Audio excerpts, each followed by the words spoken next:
तर जय महाराष्ट्र पब्लिक. तर तुमचं आणखीन एका ब्लॉग मध्ये स्वागत आहे. तर रोजच्या प्रमाणे चालू होतं, टप्प्यावरती घेतले, देवाचे पाया वगैरे पडून आणि सूर्यदेवाला नमस्कार केला आणि चला म्हणलं. आलो टपरीवरती. तर काय रोजच्या प्रमाणे आपली नेहमीची कामं.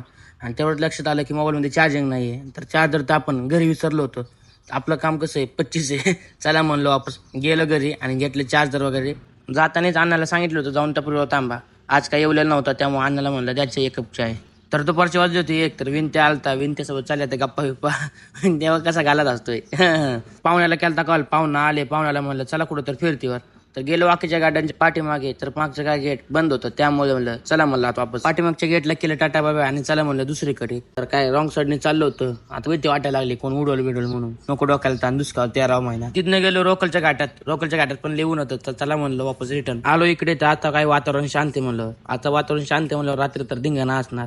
तर बघा आता काय तयारी वगैरे जोरात चालू होती. सगळ्यांना फुल सुविधा चालू होती. आता वातावरण थंड आहे, तरी बघा कसं गरम होईल. इकडे तर नुसता धिंगाणा चालू होता. तर मग आता नाचू म्हणलं. इकडे लगेच महाराजांची एंट्री झाली.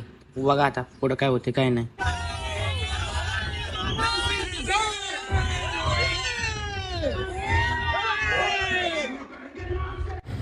लाईक करा, फॉलो करा, शेअर करा. जय महाराज.